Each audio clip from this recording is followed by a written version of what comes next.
तो चैप्टर 2 में સૌથી પહેલો જે શબ્દ આપેલો છે अर्थ આપેલો છે એનાથી શરૂઆત કરીએ ધંધાકીય વ્યવહારનો अर्थ લખો अर्थ એનો ધંધાકીય વ્યવહાર એટલે બે કે વધુ વ્યક્તિઓ વચ્ચે ધંધા માટેની વસ્તુઓ કે સેવાની રોકડમાં અથવા શાખ પર રોકડમાં અથવા શાખ પર ફેરબદલી બરાબર છે તો જે વ્યાખ્યા આપણે આગળ જોઈ ગયા હતા એ જ છે કે વસ્તુ કે સેવાની ઓછામાં ઓછા બે કે તેથી વધુ વ્યક્તિ હોય બરાબર છે અને આ જે વસ્તુ કે સેવાની ફેરબદલી થાય છે એ તો કાં તો રોકડેથી થશે અથવા ઉધાર થશે તો એને આપણે શું કહીશું ધંધાકીય વ્યવહાર કહીશું બરાબર છે જે ઓલરેડી આપણે આગળ જોઈ ગયા હતા ચલો આગળ વધીએ ધંધાકીય વ્યવહારોનું વર્ગીકરણ આ ચેપ્ટરમાં મોસ્ટ ઇમ્પોર્ટન્ટ ટોપિક છે ધંધાકીય વ્યવહારોનું વર્ગીકરણ કોષ્ટક તમને આપેલું છે એ કોષ્ટક પહેલા ડ્રો કરીએ આપણે આ રહ્યું કોષ્ટક ચાલો દોરવાનું ચાલુ કરો આ રીતે સૌથી પહેલા લખો ધંધાકીય વ્યવહાર एकदम सेंटर में धंधाकीय व्यवहार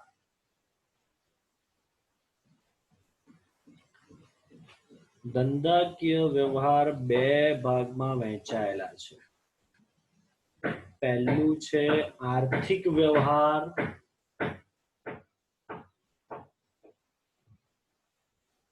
અને બીજું છે બિન આર્થિક વ્યવહાર દરેકની વ્યાખ્યા આપણે હમણાં ડિટેલમાં જોઈશું પાછા આર્થિક વ્યવહારના બે ભાગ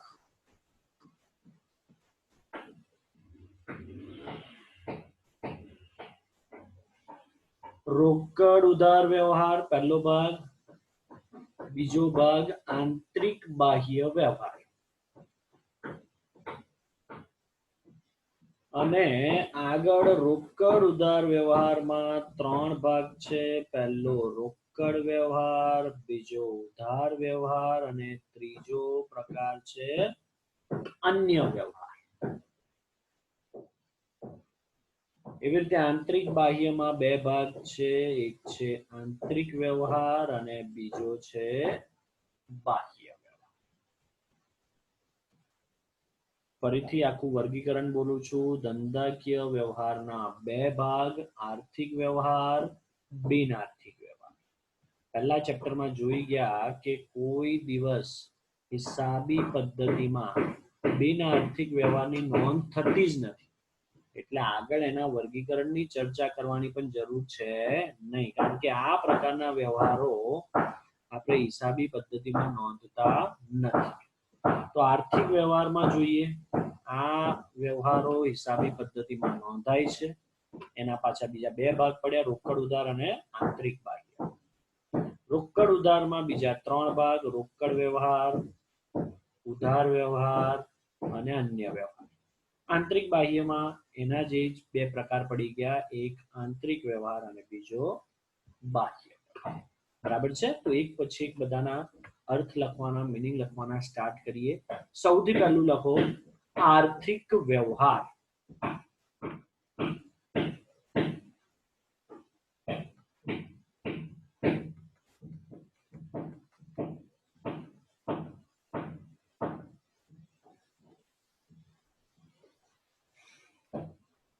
लखो अर्थ धंधाना एवा व्यवहारो जेमनु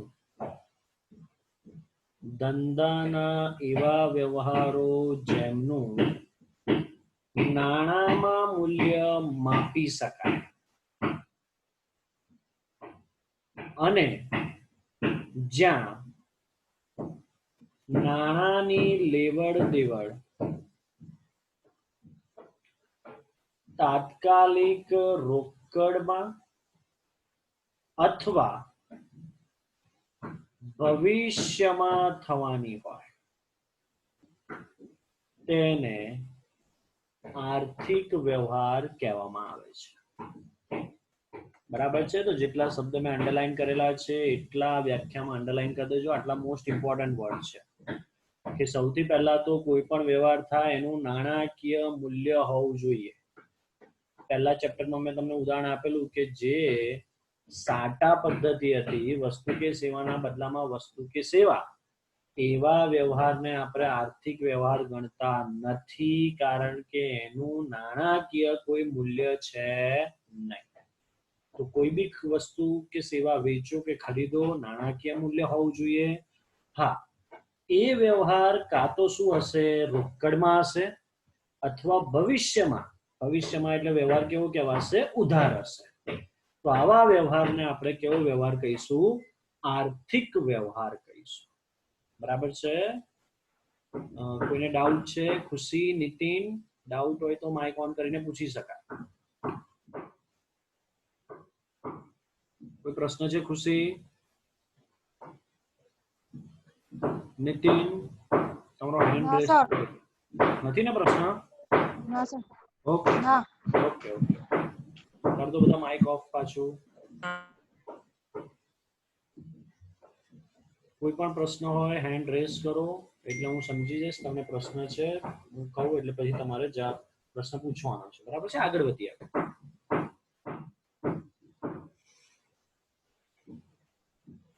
ચાલો, આગળ એનું વર્ગીકરણ આપેલું છે. લખો પહેલું વર્ગીકરણ,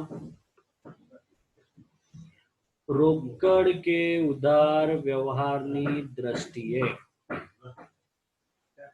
રોકડ કે ઉધાર વ્યવહારની દ્રષ્ટિએ. બરાબર છે? એમાં પહેલું લખો રોકડ વ્યવહાર. તો કયા કયા રોકડ વ્યવહાર છે?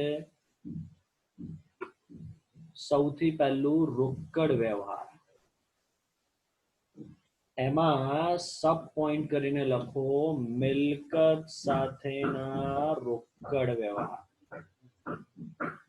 મિલકત સાથેના રોકડ વ્યવહાર. બરાબર છે? એક ઉદાહરણ આપું છું, અંદર લખવાની જરૂર નથી. આપણે આગળ જોઈ ગયા કે કઈ કઈ આપણી મિલકત છે. જમીન, મકાન, યંત્ર, મોટરકાર, આ બધી મિલકત છે. જો તમે આ મિલકત રોકડેથી ખરીદો તો એને આપણે શું કહીશું, મિલકત સાથેના રોકડ વ્યવહાર. અથવા આ બધી મિલકત રોકડેથી વેચીએ તો એને શેનું ઉદાહરણ કહીશું આપણે, મિલકત સાથેના રોકડ વ્યવહાર. ચલો બીજું લખો,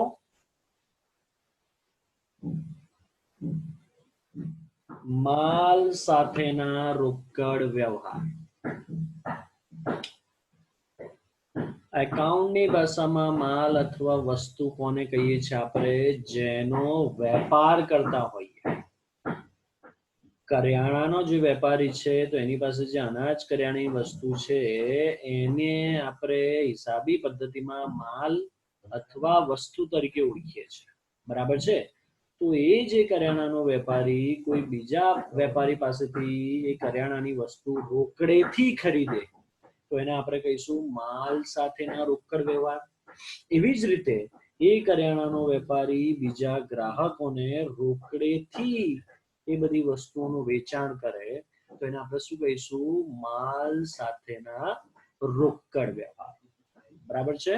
અને ત્રીજું,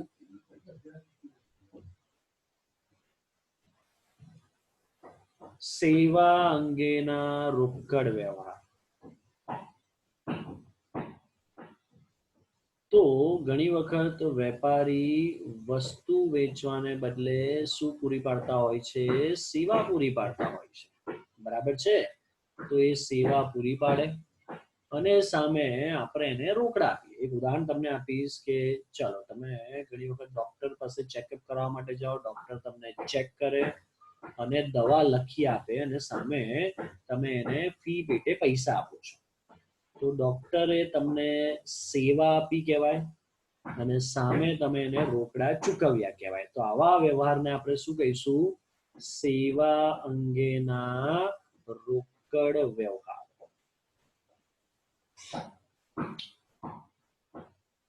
ચાલો એના પછી આગળ હજી એક ચોથો પ્રકાર છે રોકડ વ્યવહારમાં દેવા કે લેણા સાથેના વ્યવહારો. દેવા કે લેણા સાથેના વ્યવહાર. જો આપણે કોઈ દેવું ચૂકવવાનું હોય અને નિશ્ચિત તારીખે જ્યારે દેવું આપણે ચૂકવીએ છીએ, સ્વાભાવિક છે રોકડેથી ચૂકવીશું, તો આ જે દેવું ચૂકવ્યું એને પણ આપણે શું કહીશું? દેવા સાથેના રોકડ વ્યવહાર. એવી જ રીતે કોઈની પાસેથી પૈસા લેણા હોય એટલે કે લેવાના હોય અને આપણને પૈસા રોકડમાં આપી જાય તો એને પણ આપણે શું કહીશું? લેણા સાથેના રોકડ વ્યવહાર. ટૂંકમાં દરેક પ્રકારના વ્યવહારમાં કાં તો રોકડ ધંધામાં આવશે અથવા રોકડ જશે. બરાબર છે? ફરીથી રિપીટ કરીએ, કયા કયા વ્યવહારમાં રોકડ આવશે કે જશે? મિલકતના વ્યવહારમાં, માલ કે વસ્તુના વ્યવહારમાં, સેવાના વ્યવહારમાં અને દેવા કે લેણાના વ્યવહારમાં.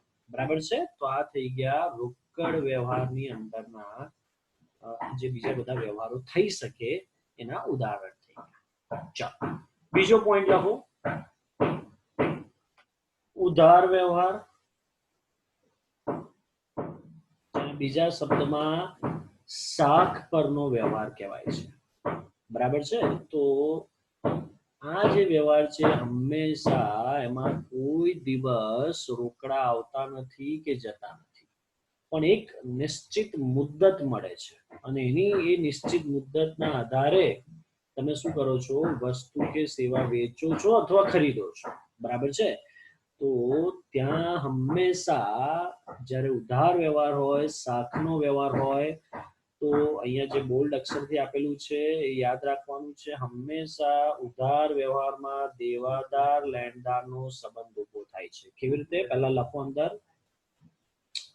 આ પ્રકારના વ્યવહારમાં માલ મિલકત કે સેવા ના થયેલ ખરીદ વેચાણના વ્યવહારોમાં તરત જ રકમ ચૂકવવામાં આવતી નથી.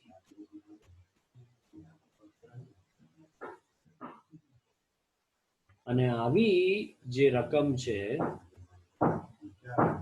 એ ભવિષ્યમાં ચૂકવવાના હોય છે. આવા નાણાં તેમજ કરીને લખો, તેમજ આવા નાણાં ભવિષ્યમાં ચૂકવવાના હોય છે. નવી લીટીથી લખજો, આ વ્યવહારોમાંથી, ઇન્ટુ ઇન્વર્ટેડ કોમા લખજો, એમસીક્યુમાં આવું પૂછાઈ શકે. આ વ્યવહારોમાંથી દેવાદાર લેણદારનો સંબંધ ઊભો થાય છે. આ વ્યવહારોમાંથી દેવાદાર લેણદારનો સંબંધ ઊભો થાય છે. કેવી રીતે? જરા એક ઉદાહરણથી સમજીએ. કોઈ એ વ્યક્તિ છે વેચનાર, બરાબર છે, અને સામે બી વ્યક્તિ છે વસ્તુ ખરીદનાર. આ બંને વચ્ચે ઉધાર વ્યવહાર થયો એટલે કે બી એની દુકાને ગયો, વસ્તુ ખરીદી અને એવું કીધું કે હું 1 મહિના પછી પૈસા આપીશ. બરાબર છે? તો એ તરફથી પહેલા જોઈએ, એ માટે બી શું કહેવાશે? દેવાદાર. કારણ કે એ બી પાસે પૈસા લેવાના છે, પૈસા લેણા છે. તો જ્યારે પૈસા લેણા હોય એ વ્યક્તિને આપણે કહીશું દેવાદાર. એવી જ રીતે બી તરફથી જો જોઈએ તો બી એ તો એને પૈસા ચૂકવવાના છે, દેવું છે બી માટે. તો જ્યારે પૈસા ચૂકવવાના હોય એ વ્યક્તિને આપણે શું કહીશું? લેણદાર કહીશું. તો આ દેવાદાર લેણદારનો સંબંધ ક્યારે ઉદ્ભવ્યો? જ્યારે બે વચ્ચે કેવો વ્યવહાર થયો? ઉધાર વ્યવહાર. બરાબર છે? તો હંમેશા જ્યારે પણ ઉધાર વ્યવહાર થાય કયો સંબંધ પ્રસ્થાપિત થાય છે? દેવાદાર અને લેણદારનો સંબંધ પ્રસ્થાપિત થાય છે. બરાબર છે? એના પછી લખો અન્ય વ્યવહાર.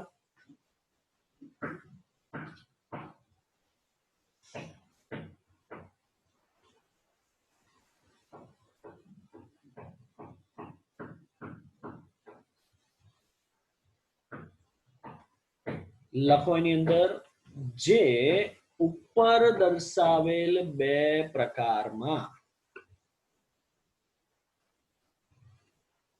જે ઉપર દર્શાવેલ બે પ્રકારમાં વ્યવહારોનો સમાવેશ ન થાય તેવા તમામ વ્યવહારને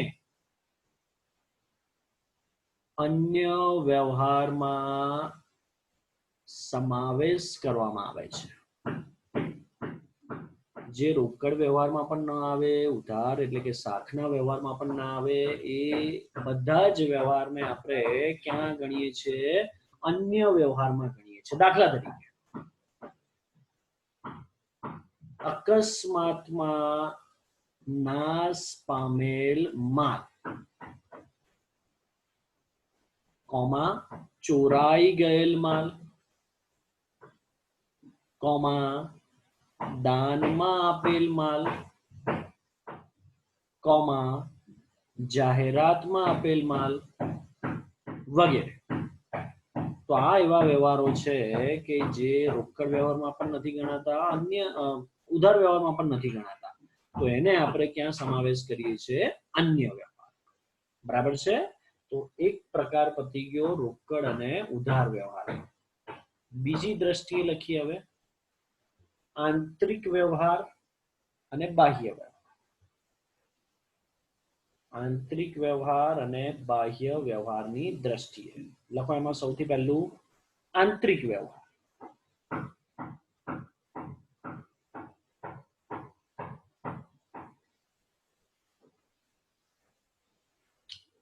લખો એનો અર્થ. ધંધાના અમુક વ્યવહારમાં અન્ય પક્ષકારની અથવા બાહ્ય પક્ષકારની જરૂરત હોતી નથી. આવા વ્યવહારો ધંધાની આંતરિક હદમાં જ થાય છે, જેને આંતરિક વ્યવહાર કહેવામાં આવે છે. દાખલા તરીકે મિલકત પર ઘસારો. દાખલા તરીકે મિલકત પર ઘસારો. ઘસારો શું છે? આપણે આગળના પારિભાષિક શબ્દોમાં જોઈ ગયા. બરાબર છે? તો આવા વ્યવહાર ક્યાં કોઈ બહારની વ્યક્તિ સાથે નથી થતા, આંતરિક જ થાય છે. બરાબર છે? એને આંતરિક વ્યવહાર કહીશું. હજી એક બીજું ઉદાહરણ, પ્રેક્ટિકલ ઉદાહરણ આપું. કોઈ કર્મચારી આપણી ફેક્ટરીમાં કામ કરે છે, વસ્તુ બનાવે છે. વસ્તુ બનાવતા બનાવતા વસ્તુ એનાથી તૂટી જાય, નાશ પામે, તો સ્વાભાવિક છે આપણી માટે તો એ શું છે? નુકસાન જ છે. પણ આ કેવું નુકસાન થયું? આંતરિક નુકસાન થયું. તો આવો વ્યવહારને આપણે શું કહીશું? આંતરિક વ્યવહાર તરીકે ઓળખીશું. આ હું બધાને ક્લિયર હશે આંતરિક વ્યવહાર એટલે શું. ચાલો બીજો લખો વ્યવહાર, બાહ્ય વ્યવહાર.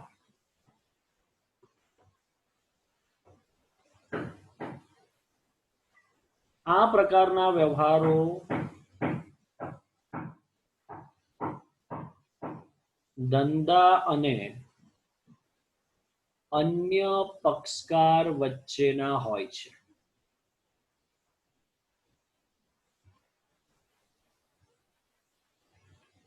તેમજ આ પ્રકારના વ્યવહારો આર્થિક વ્યવહાર હોવાથી તેની હિસાબી ચોપડે નોંધ થાય છે.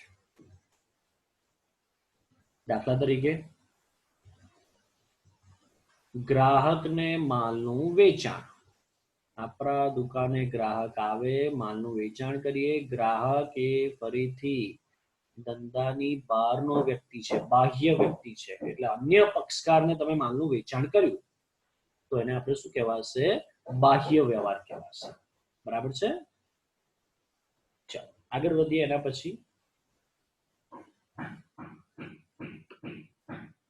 અને જે બીજો મેઇન ભાગ હતો વ્યવહારના, ફરીથી રિપીટ કરીએ તો બે ભાગ. એક આર્થિક વ્યવહાર, અત્યારે જેટલા પ્રકાર જોયા બધા આર્થિક વ્યવહારના ભાગ હતા. અને જે બીજો ભાગ છે જેને આપણે કહીએ છીએ બિન આર્થિક વ્યવહાર. એક માર્ક્સમાં તમને એની વ્યાખ્યા પૂછાઈ શકે.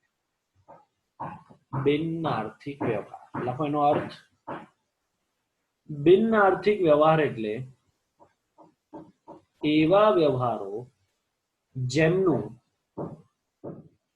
નાણાંમાં મૂલ્ય માપી શકાતું નથી. જેમનું નાણાંમાં મૂલ્ય માપી શકાતું નથી. બરાબર છે. એક સરસ અહીંયા ઉદાહરણ આપેલું છે, લખીશું આપણે. દાખલા તરીકે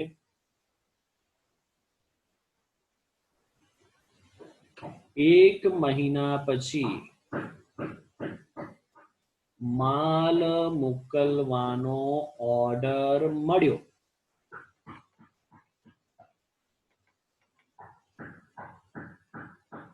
તો આવો વ્યવહાર આપણે શું ગણીશું? બિન આર્થિક વ્યવહાર. ચાલો, તો એક બે પ્રશ્ન પૂછીશ બધાને.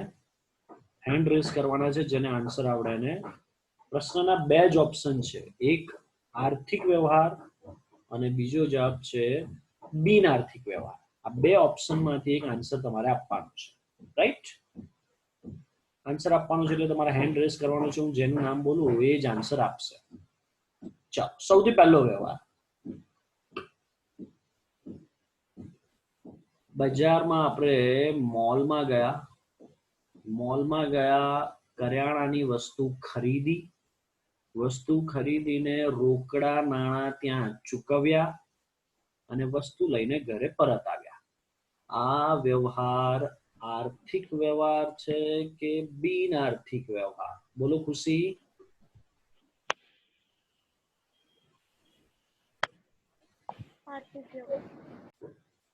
ઉદાહરણ નંબર 1, સૌથી પહેલો પ્રશ્ન ચાલુ કરીએ. જવાબમાં માત્ર તમારે લખવાનું છે આર્થિક વ્યવહાર કે બિન આર્થિક વ્યવહાર, પણ પ્રશ્ન લખવો ફરજિયાત છે. લખો સૌથી પહેલો પ્રશ્ન. રૂપિયા 10,000ની મિલકત ખરીદી. મિલકત ખરીદી છે આપણે, કશું જ નથી કીધું. જ્યારે કશું જ ના કે એટલે સમજી લેવાનું અહીંયા રોકડેથી ખરીદી હશે મિલકત. બરાબર છે? એટલે રોકડ વ્યવહાર થયો. રોકડ વ્યવહાર એ આર્થિક વ્યવહારનો પ્રકાર છે. તો જવાબમાં લખો આર્થિક વ્યવહાર.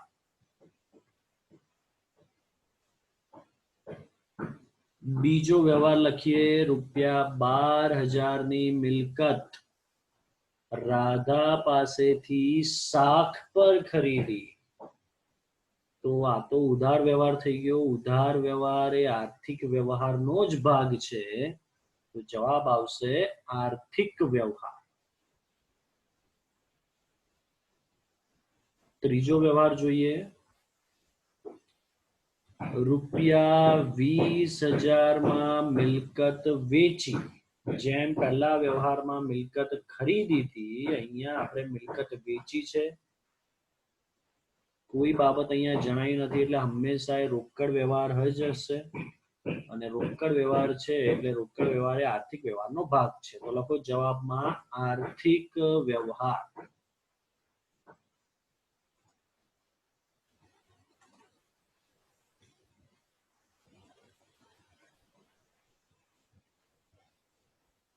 ચોથો વ્યવહાર લખો. રૂપિયા 22,000માં મિલકત મીરાને શાખ પર વેચી.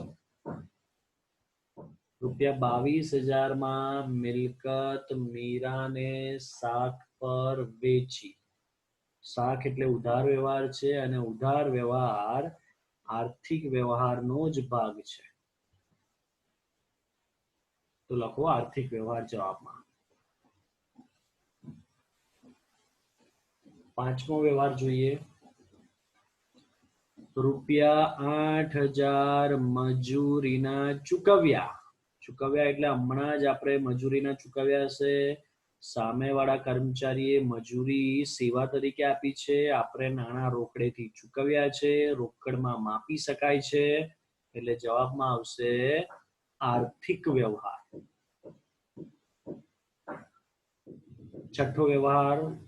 રૂપિયા 9,000 ભાડાના મળ્યા. તો રોકડા મળ્યા છે, રોકડ વ્યવહાર છે. અને રોકડ વ્યવહાર એ આર્થિક વ્યવહારનો ભાગ છે. જવાબમાં આવશે આર્થિક વ્યવહાર. સાતમો વ્યવહાર, ₹15,000 નું દેવું ચૂકતે કર્યું. રોકડ વ્યવહારનો જ ભાગ છે. આપણે જોઈ ગયા હતા લેણા અને દેવા સાથેના વ્યવહારો. તો દેવું ચૂકતે કર્યું છે, રોકડા ગયા હશે, રોકડ વ્યવહાર છે. રોકડ વ્યવહાર આર્થિક વ્યવહારનો ભાગ છે. જવાબ લખો આર્થિક વ્યવહાર. ત્યાર પછી ₹18,000 નું લેણું પરત મળ્યું. એટલે આપણે કોઈની પાસે 18,000 રૂપિયા માંગતા હતા, એ પરત મળ્યા છે. રોકડા આવ્યા હશે અને કારણ કે રોકડા આવ્યા છે રોકડ વ્યવહાર થયો, અને રોકડ વ્યવહાર એ આર્થિક વ્યવહારનો ભાગ છે. તો જવાબ આવશે આર્થિક વ્યવહાર. જેને 9મા નંબરનો વ્યવહાર આવડે એ હાથ ઊંચો કરી શકશે. ₹10,000 ના માલના ઓર્ડરનું વચન મળ્યું. બોલો કેવલ. બિનઆર્થિક. કેમ બિનઆર્થિક? કેમ કે 10,000 ના માલનું ઓર્ડરનું વચન મળ્યું છે. વચન મળ્યું છે. અને બીજો એક શબ્દ છે ઓર્ડર. હંમેશા એટલું યાદ રાખવાનું, ઓર્ડર મળે કે ઓર્ડર આપીએ તો એ હંમેશા વ્યવહાર નથી, એ બિનઆર્થિક વ્યવહારનો ભાગ છે. બરાબર છે? તો આ બિનઆર્થિક વ્યવહાર થઈ ગયો. Very good. તો લખી દેજો બિનઆર્થિક વ્યવહાર. અને 10મું, જો આર્થિક વ્યવહાર એનો જવાબ હોય તો એ લખજો કોમેન્ટમાં, અને જો બિનઆર્થિક જવાબ હોય તો બી લખજો. એક મિલકત ખરીદવાનું આયોજન કર્યું. આર્થિક વ્યવહાર હોય તો એ લખજો, બિનઆર્થિક હોય તો ચેટ બોક્સમાં જઈને બી લખજો.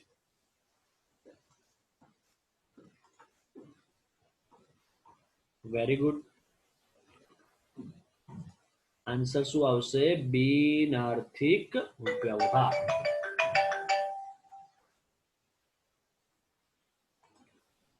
ઓકે, ક્લિયર છે?